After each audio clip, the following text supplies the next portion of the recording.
कडुनिंब पचनासाठी चांगला असतो हे तर आपण लहानपणापासून ऐकत आलोय. पण यात खरंच तथ्य आहे का? आणि समजा असेल तर तो नेमकं असं काय करतो की आपली पचनशक्ती सुधारते? चला, आज ह्याच प्रश्नांची उत्तरं शोधूया. तर मग सगळ्यात महत्त्वाचा प्रश्न हाच आहे की कडुनिंब आपल्या पचनशक्तीवर नेमका परिणाम करतो कसा. चला तर मग यामागचं शास्त्र एकदम सोप्या भाषेत समजून घेऊया. पचनाच्या समस्यांबद्दल बोलायचं झालं तर सगळ्यात आधी एका गोष्टीबद्दल जाणून घेणं महत्वाचं आहे, आणि ती म्हणजे अमा. याला पचन संस्थेचा सगळ्यात मोठा शत्रू मानलं जातं. कडुनिंब थेट याच शत्रूवर हल्ला करतो.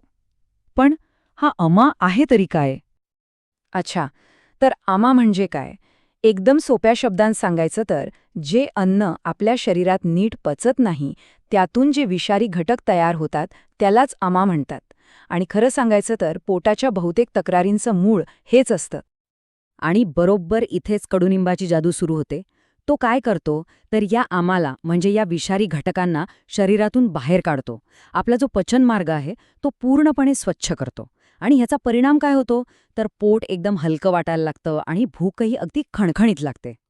पण थांबा, कडुनिंबाचं काम फक्त अमा साफ करण्यापुरतं मर्यादित नाहीये. आपल्या पचनसंस्थेत आणखी काही नको असलेले पाहुणे लपलेले असतात. कडुनिंब त्यांच्यावरही काम करतो. म्हणजे जणू काही तो एक नॅचरल क्लीनरच आहे. कसं काय? तो बघा, कडुनिंबामध्ये ना नैसर्गिकरित्या अँटीबॅक्टेरियल गुणधर्म असतात. म्हणजे तो जंतूंना मारतो. हे गुणधर्म आपल्या आतड्यातल्या हानिकारक जंतूंना आणि वेगवेगळ्या इन्फेक्शन्सना शोधून शोधून बाहेर काढतात. आणि एकदा का हे आतले शत्रू गेले की पचनक्रिया आपोआपच सुधारते. म्हणजे बघा, कडुनिंब फक्त साफसफाईच करत नाही तर तो एक बॅलन्स साधण्याचंही काम करतो. आणि हे संतुलन कुठे साधतो? तर पित्त आणि भूक या दोन अतिशय महत्वाच्या गोष्टींमध्ये. अनेकांना ॲसिडिटीचा, छातीत जळजळ होण्याचा किंवा जरा काही तिखट खाल्लं की त्रास व्हायचा प्रॉब्लेम असतो, बरोबर ना? अशावेळी कडुनिंब खूप फायदेशीर ठरू शकतो. कारण त्याचा गुणधर्म हा थंड आहे, म्हणजे शीत. आणि हाच थंडपणा वाढलेल्या पित्ताला शांत करतो आणि आराम मिळतो. आता भुकेबद्दलची एक गंमत आहे का? अनेकांना वाटतं की कडुनिंब भूक वाढवतो, पण तसं नाहीये.